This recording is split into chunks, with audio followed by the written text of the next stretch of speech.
or blah blah, these type of things, which is not in itself pure devotion, Rupa Goswami has rejected by saying, Anya bila sita sunyam. Bhakti should be completely unmixed, it should be one-pointed and pure. Then one may say, then why Rupa Goswami has only said Anya Bilas? What is the necessity for Anya Bilas Sita? Therefore Rupa Goswami has said, sometimes a devotee, because he has no other recourse or there is some emergency, they may ask Krishna for some help. The example given of Draupadi, she was being stripped naked in the assembly of the Kurus, therefore she prayed, Rako Saranam Apto Jivato Hari. She raised her hands and prayed, Krishna, protect me. Therefore it may seem this is not devotion because she is praying to Krishna for something for herself, but Rupa Goswami said because this is in an emergency situation, therefore some concession is given. For example, I'm about to be eaten by a tiger and I pray, oh Krishna save me. Bhakti is not lost because it's an emergency. Life is in danger at that time. Also, Bhakti should not be covered by Gyan or Karma. For example, we know there's many kirtan groups in America and around the world. They're also chanting Hare Krishna, Krishna Krishna, Hare Hare, Hare Rama, Rama Rama, Hare Hare. It may look like they're performing devotion, but their end goal is to become one with God, to merge with God. Therefore, this cannot be called devotion, because if you become one with God, you cannot serve Him. Therefore, devotion is there, but it's covered by Gyan, the desire for liberation. Therefore, this has been rejected also. And someone also may go to the temple, especially on the day of lottery, then he has bought a lottery ticket. Instead of giving 1 stick of incense, he waves 5 sticks of incense to Krishna. Oh Krishna, if I win the lottery, I promise I'll give you half. Did I say half? I meant 10%. Therefore, he is worshipping Krishna, he is performing service to Krishna, but his desire is his own material enjoyment. Therefore, Rupa Goswami has rejected both these things. But still, Rupa Goswami has said anavrita, because one cannot live completely without knowledge, although some people manage it. Some people cannot live completely without knowledge or without karma. For example, even breathing, even eating, even sitting, even sleeping, this is called karma. Therefore, the karma which is performed in a way which is favorable to Krishna. For example, I have to sleep, otherwise how I can go to Mangalati? If I cannot eat, then I cannot perform my devotion. Therefore, karma of eating does not cover devotion as long as it's performed in a way that is favorable towards the cultivation of devotion. Therefore, Rupa Goswami has given this and so much more that I have missed out. Anya bilasita sunyam jnana karma adidavatam anukulena krishna anushilanam bhaktir uttama. Thank you.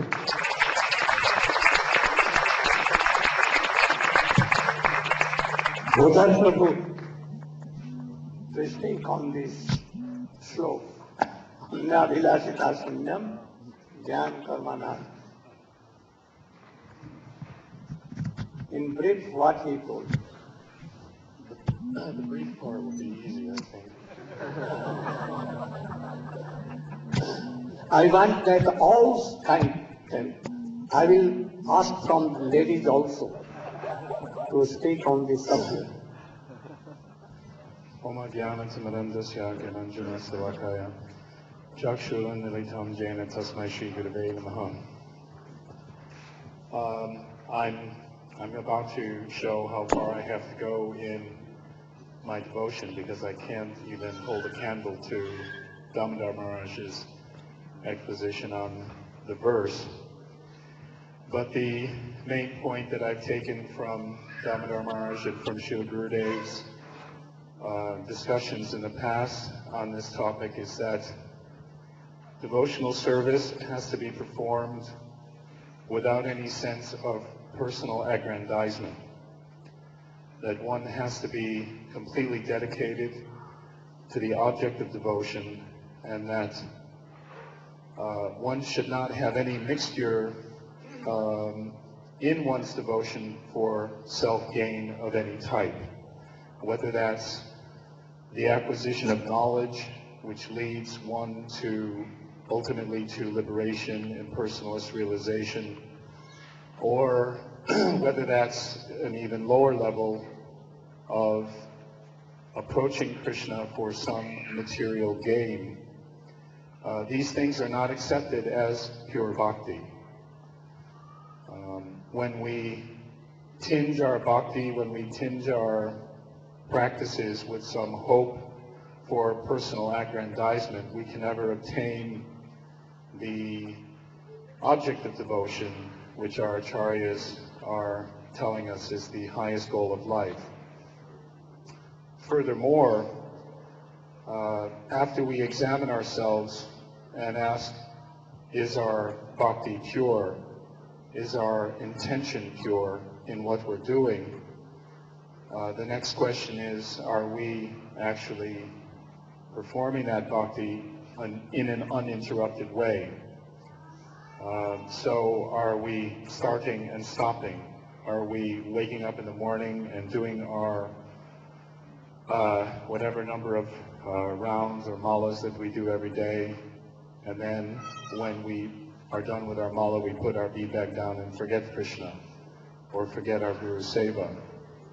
So everything that we do, whether it's some practical seva, some practical service for the Guru, serving the devotees, serving the holy name, serving the deity, whatever we do, we should try to cultivate within ourselves an uninterrupted flow, where in our minds and our hearts, we're constantly striving in a deep meditation for the attainment of our goal.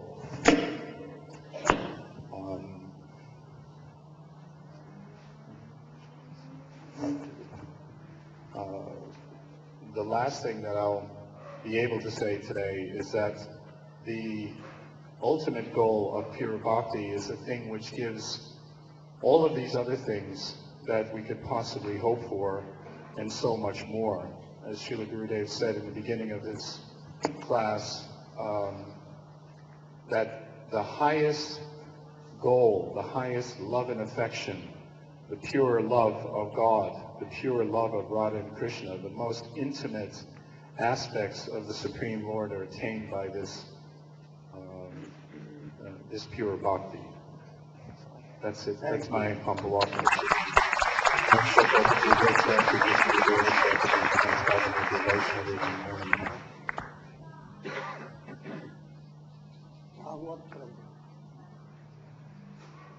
Why not Anna Vilas Sunna? Why Anna Vilasita Sunna? Why?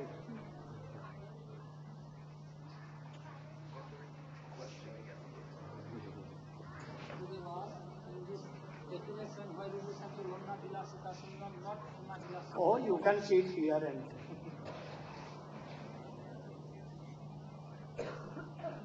Why not Allah Vilasa Sunnam? But it has been told Anna Vilasita Sunnam.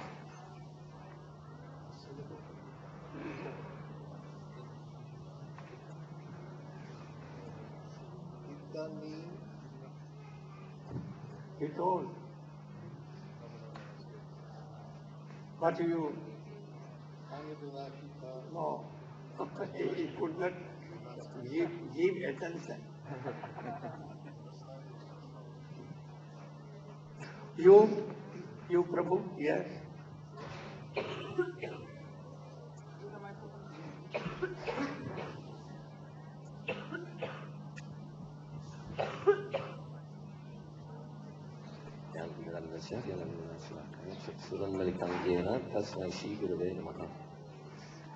So, Rohan, you should be ready for next day. but then you have to say what the question will be. Today you have to say what the question will be tomorrow. Then we can prepare.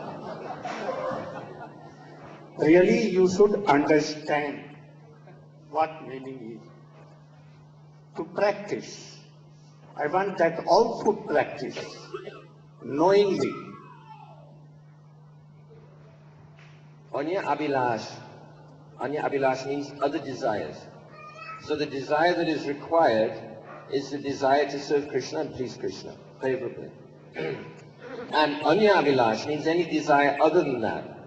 Any fruitive desire for any karma performed for some material activity that's going to come. Or desire for jnana, desire for mystic siddhis, desire for merging into Brahman.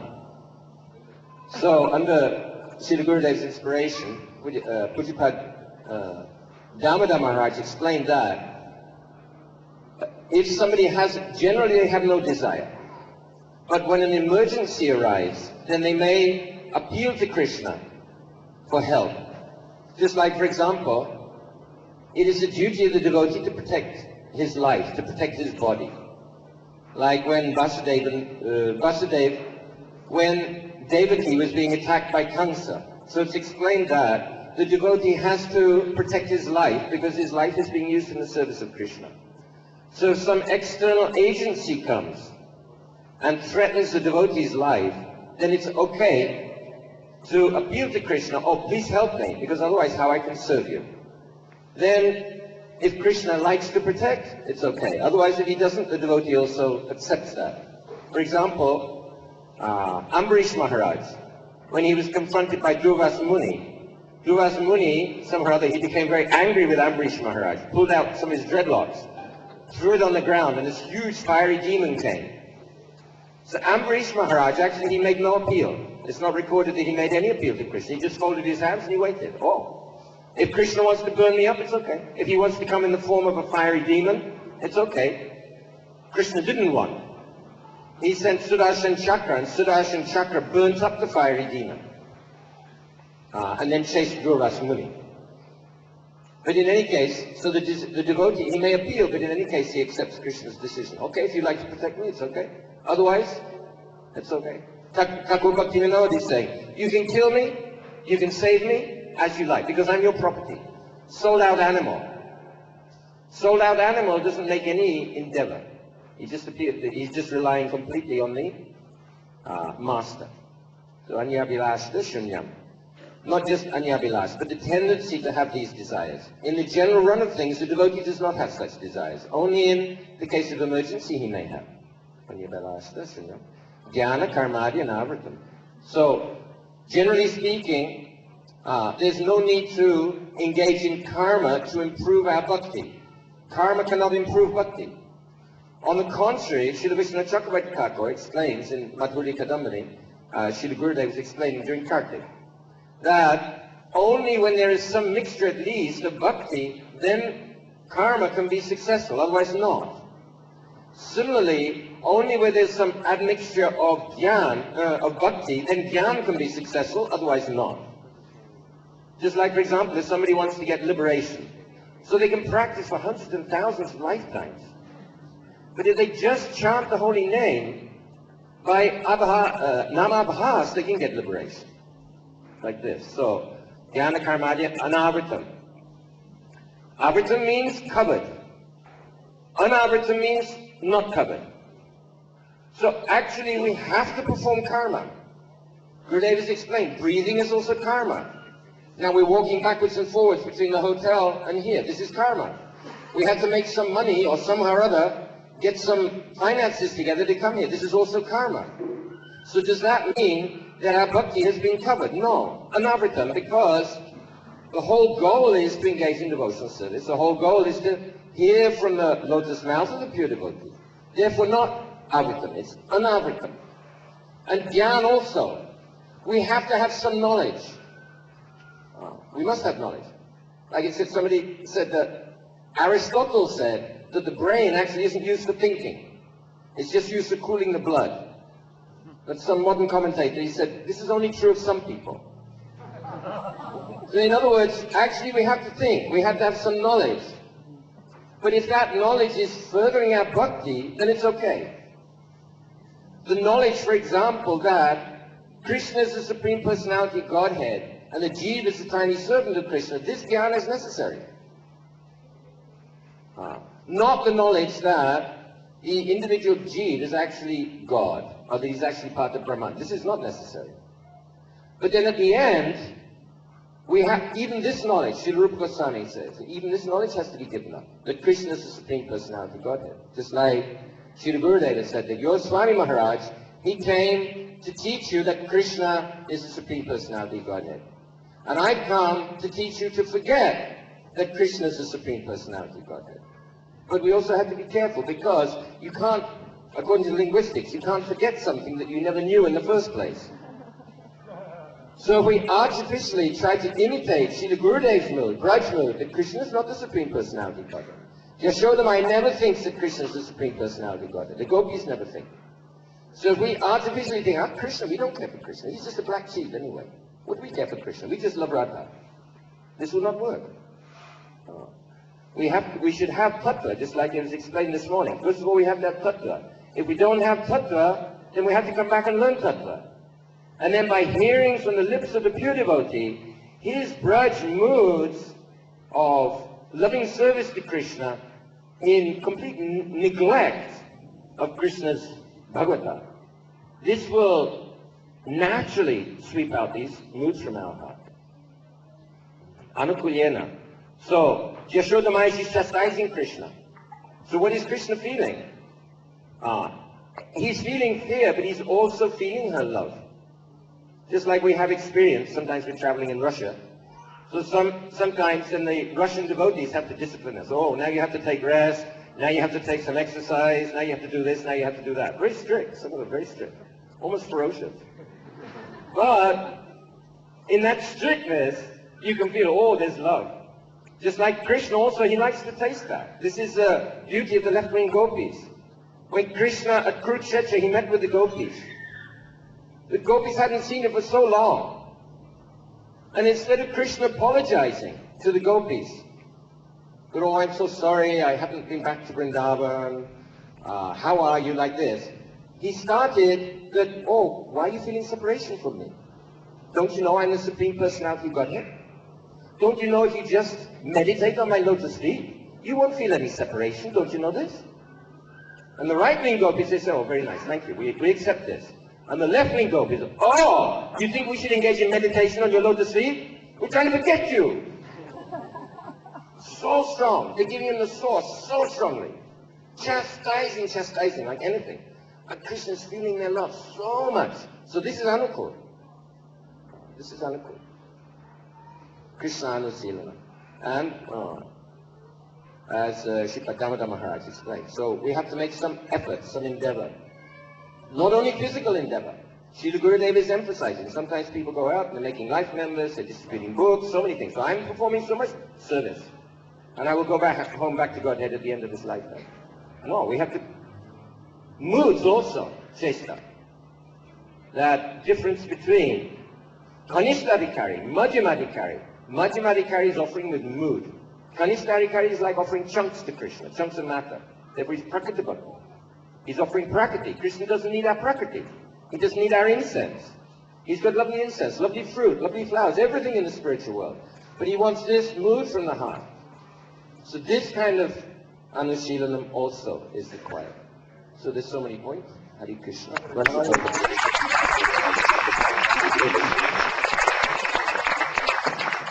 Very good explanation.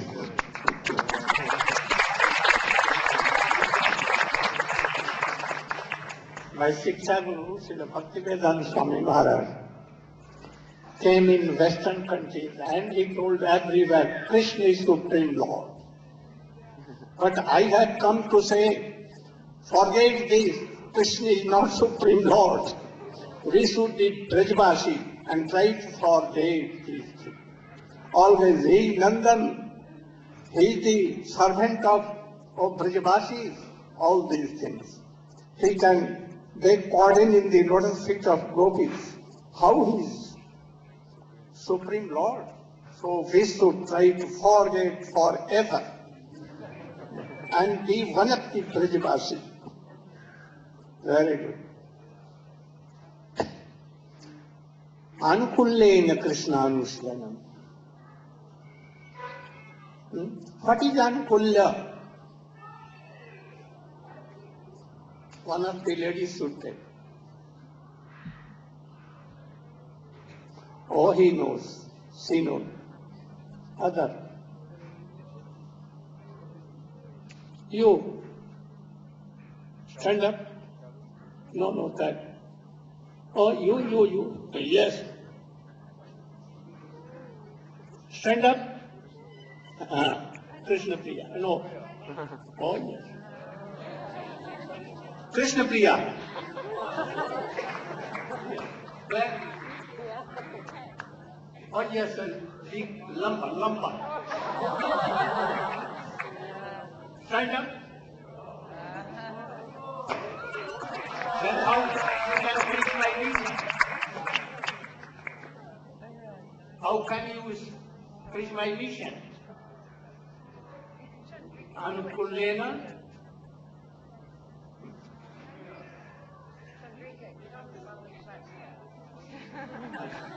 Oh. Oh, from there.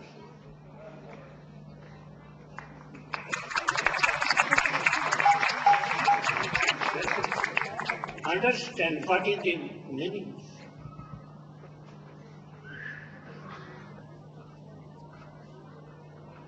What do you mean by Anukulena?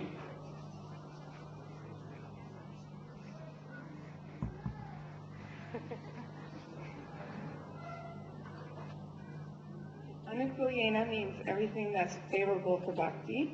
So Anukulyena means we should reject everything that's unfavorable for Bhakti.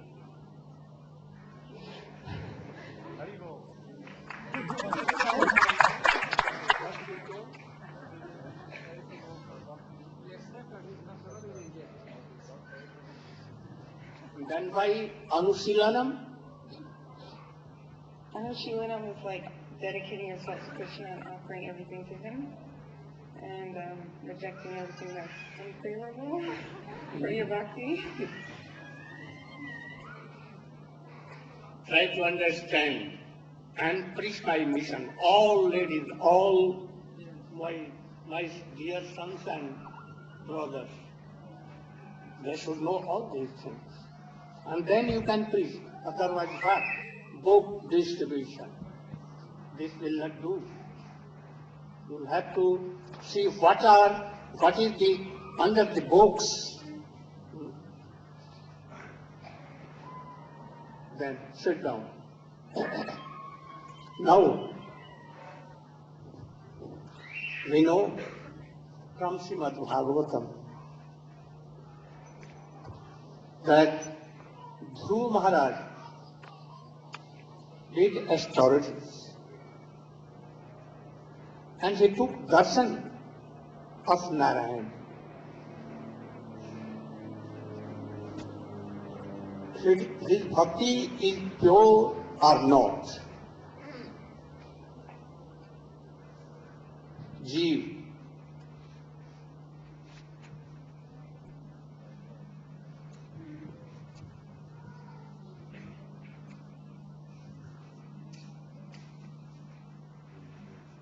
Om Jnanatimidandasya Gyananjana Salakaya Chakshurum Yena Tasmai Shri Gurave Namah. First of all, I offer my respectful obeisances to my spiritual master, Vishnu Bhakti Narayana Maharaj, and then to all the Vaishnavas present here today. Srila Gurudeva is asking that Dhruva Maharaj, he took direct darshan of Narayana. He got darshan of Krishna, of Bhagavan, of God, but was his bhakti pure? Does it fall under the category of this sloka that we've been discussing? Anya Vilasita Sunyam. If we understand a little bit about the history of Dhruva Maharaj, he was a prince. And at that time, his father, one of his stepmothers told him that he can't sit on the lap of his father. Right? And he was very hurt by this. And because of this, he went into the forest and performed austerities for a very long time. And then eventually Narada Rishi came and gave him mantra. And by performing this, he got darshan of Narayana. But during the time of his practice, what he wanted was to have a kingdom greater than his father.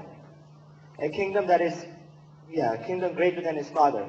This was, Gurudeva explains in Mathura, Bhajane bhavive jaha sidite paive taha. That whatever you think of in the time of bhajan, whatever you're praying for, when you're practicing or cultivating your spiritual life, in perfection you will attain this. Like that. So when he took darshan of Narayan, he realized that what he was aspiring for, what he was looking for, was not worthwhile. It wasn't worth it. Right? He actually said, I was looking for broken pieces of glass and I found a diamond. But he didn't want this. But still, because at the time of his practice of bhakti, of his sadhan, he is still in Dhruv now. There. So the answer, according to my understanding, is no. His bhakti was not completely pure. It was not according to the sloka of Srila Rupa Goswami Anya Vilashita Shunyam. Okay. One second. Now, Dhruv Bhakti is not pure. It is called Sakam Bhakti, with worldly desire. Though he is disciple of Narad, and by the grace of Narad, they took the darshan. But he wanted, I should be the king of my father's property. Not this. He became the king. He became the king. No? But at the time of departure from this world, when chariot came, Iman came, for him to take him, then he told, I will not go alone. I want that my mother, she should also go with me. And then, your mother is going, you should come. And he went. So he received a position not in Vaikuntha, but Harilok in this Brahmanda. Ramapriya Vaikuntha, not there. And nothing service, like a king. So this is not pure bhakti. So don't have any worldly desire. Only how we can serve Krishna. Whatever you do to please Krishna, Guru, Vaishnava. This is all. Don't do anything. If you are eating, eat for Krishna. Sleeping for Krishna. How? By any sadhu who has realized you should learn these very things. Now Prahlad Maharaj, how is his bhakti? You can.